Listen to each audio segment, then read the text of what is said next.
Hey guys, and welcome to another episode of How Did I Shoot This One? And today it's this shot, but it's actually not how it started. So join me for How Did I Shoot This One?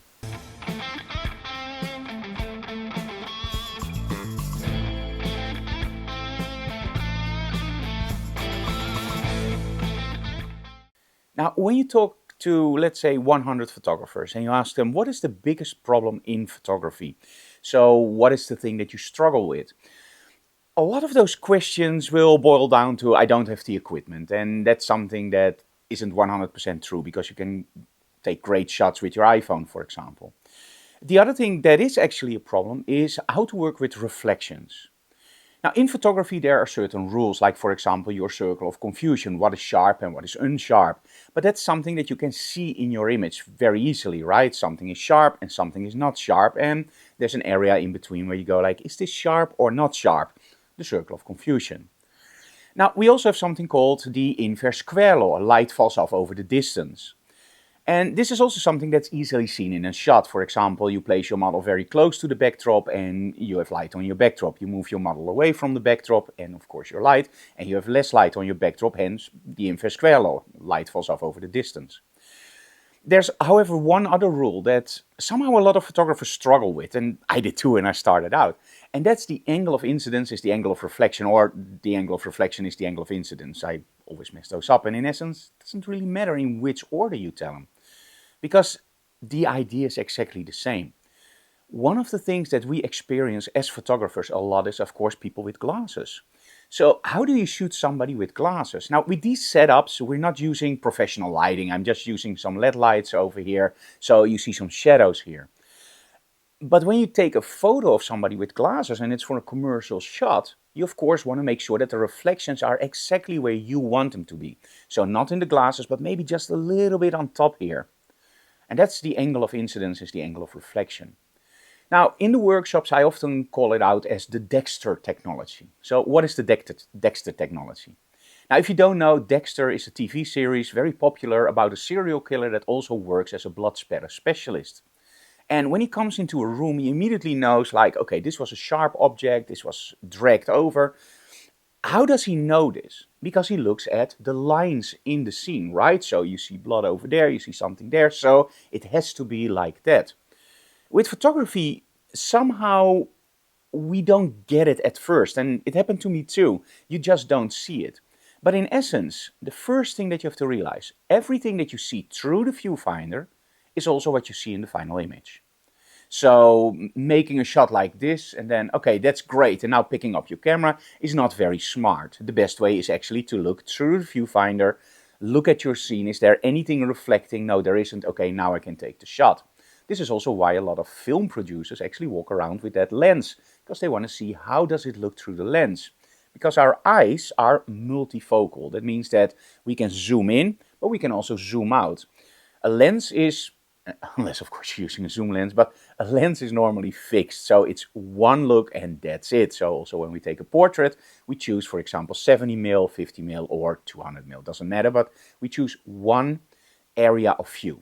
So the first thing you have to do is look through the viewfinder and make sure that you don't see anything. But even then, when the strobe fires, you sometimes have reflections. Now, during the workshops, of course, it's the idea to teach people how to work with those reflections, but most of all also how to see them very easily, because sometimes they can be really sneaky. So we decided to take one wall in our studio and create a big mirror wall. In other words, it reflects like crazy. Now, of course, that wall is great to take some great photos of. You saw that in previous videos probably. But it's also a great learning tool. So during the workshop, the first thing we did was just set it up and give the attendees a few assignments. The first one, of course, is make sure that the strobe isn't in the frame. That's pretty easy to do because you just look at the reflections, you don't see it, you press the fire and you're done, right? Especially when you have modeling lights, you can literally see it in the wall. But then, well, the first one is easy because you shoot with the light, so you use flat lighting. It already becomes a little bit more difficult when you tell the attendees, hey, not shoot with the light, shoot against the light. Because now you're actually having a lot of angles going on. And, well, in that case, it's Actually pretty simple. You just place the light slightly higher and you shoot under the light with your angle of your camera. And then you cut the lens out, you cut the light out. So flat lighting, easy.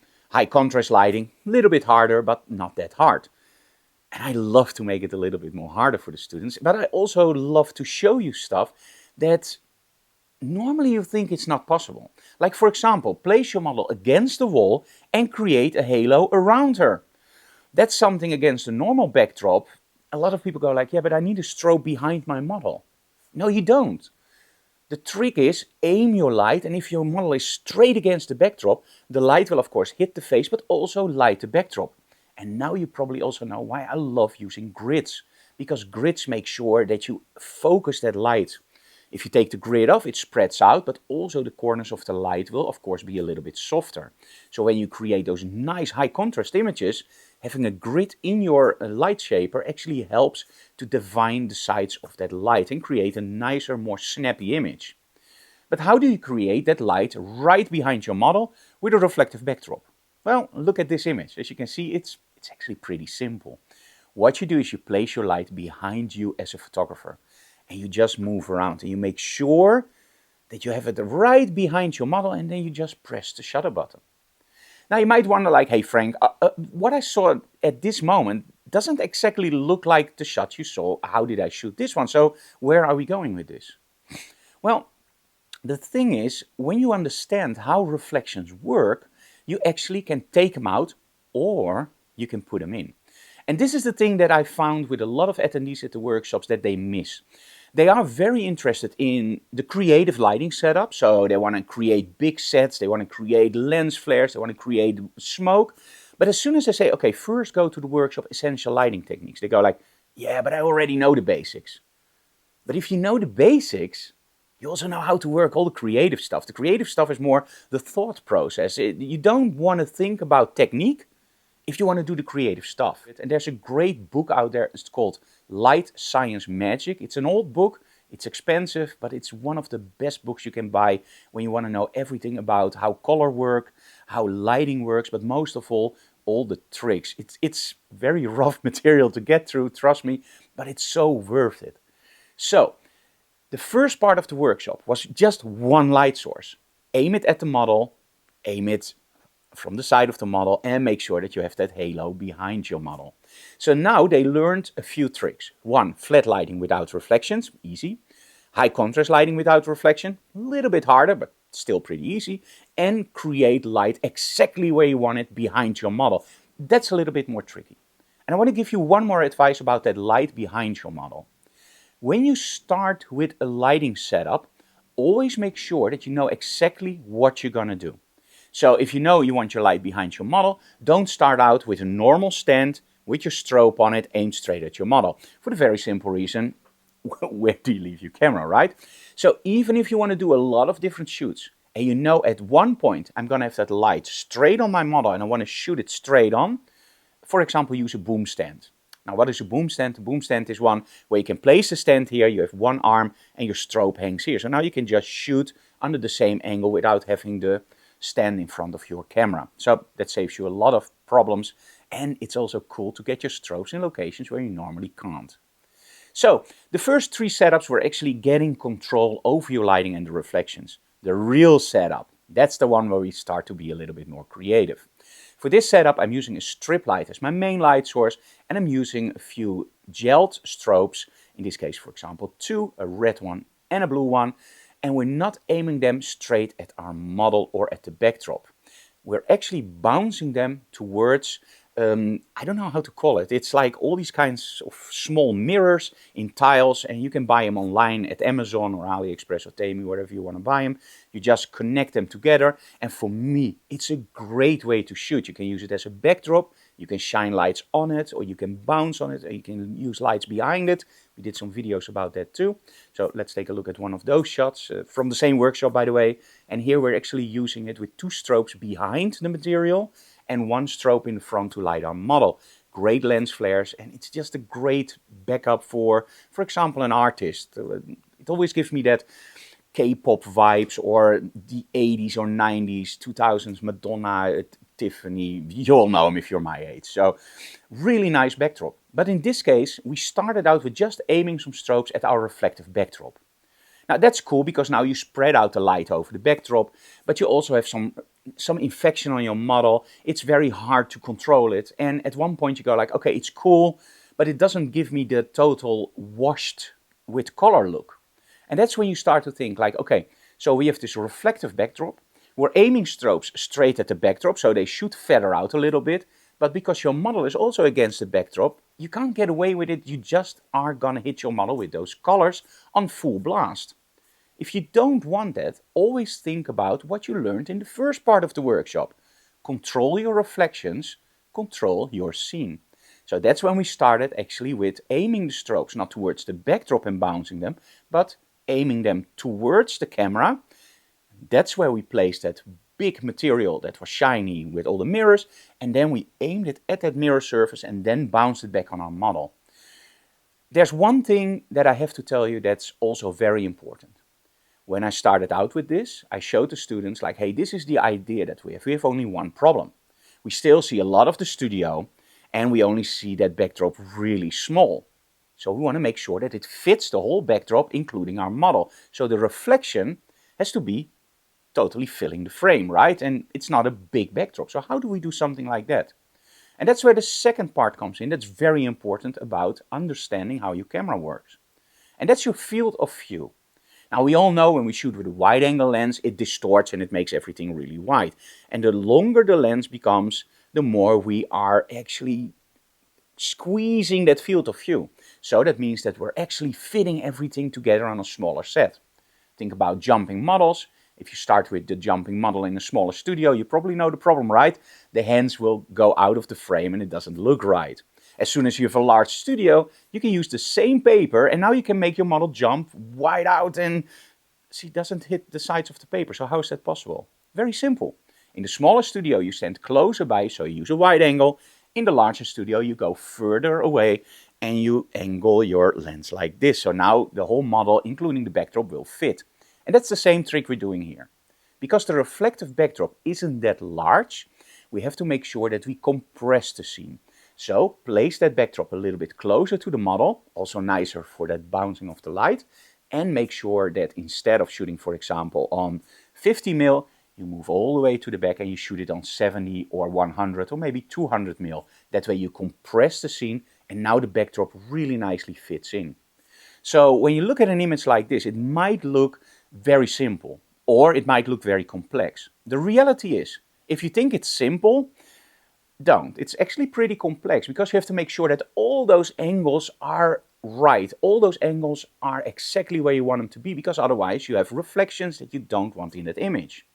But if you think it's hard, it's actually pretty simple, because if you know your theory, you just look at the angles and you have to make sure that you have a steady camera position. You can use a tripod or you can use handheld and just keep looking through the viewfinder. I mostly shoot handheld, but I highly advise when you start out with something like this, use a camera on a stand, because it can drive you nuts when you think that everything in the set is alright. You take the picture and you still see something reflecting in the backdrop. So start out with shooting it on a tripod. Hey, we can talk about this for hours. Let's go to the studio. Let's see the lighting setup first, of course, from the reflective series. And then we're going to go to the more funky and creative stuff.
As you can see in the video, the lighting setup isn't really that hard. The hard part is making sure that everything is angled correctly. Now, by using the bouncing technique on that mirrored surface, I already take away a lot of the problems from the strobes hitting that reflective backdrop, going back to me, hitting the sides of the model. By just using that reflective surface in the front, I'm already spreading out my light very nicely between the red and the blue, so it already mixes on that mirrored surface, and then it bounces back on my model. The only thing that's important with that mirrored surface, that bouncing surface, is that I have to make sure that it fits into the frame. So in essence, follow your lines, make sure that you look through the viewfinder the same way that you take the image, and understand your theory. Because if you don't understand the theory and you look at something and you go like, oh, that's easy, you will find out that the most easiest setups are pretty hard. But if you think something is hard and you know your theory, you actually find out that if you just follow the lines of the shadows, light will become pretty easy. It's actually the creative part that's very hard. Finding new stuff, knowing how colors work together. Lighting itself is mostly just looking through the viewfinder, focusing on your modeling lights, making sure that you have a dark studio, and making sure that the first image you take, and this is always important, the first image you take, make sure that you don't fire the strobe. Because we want to make sure, especially with these kinds of setups, that the studio is 100% dark and we don't see any false reflections. For example, when we started out with this setup, you could literally see the studio lighting in the backdrop. So I turned out all the studio lighting in the studio except for one. And that was actually the one that reflected, but it was not the one that people expected because it was under a very weird angle. The thing is, it was exactly the angle that I was shooting under. So also our lights in the studio can help a lot by explaining where certain reflections come from. And sometimes they come from an area where you don't expect them. So always look around and draw those lines. Think about Dexter. Draw those lines in your mind and you will find out the perfect angle to shoot under. I hope you enjoyed this little tip about bouncing light and being a little bit more creative. See you again next time. Bye guys.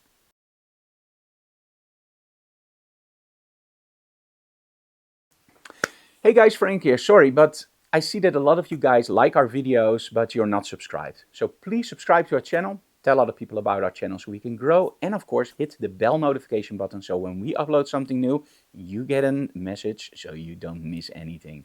We upload about 2 videos each week, and of course every month we have our longer Digital Classroom live episode. So make sure to subscribe, and of course like and tell other people about our channel. See you again next time. Bye guys.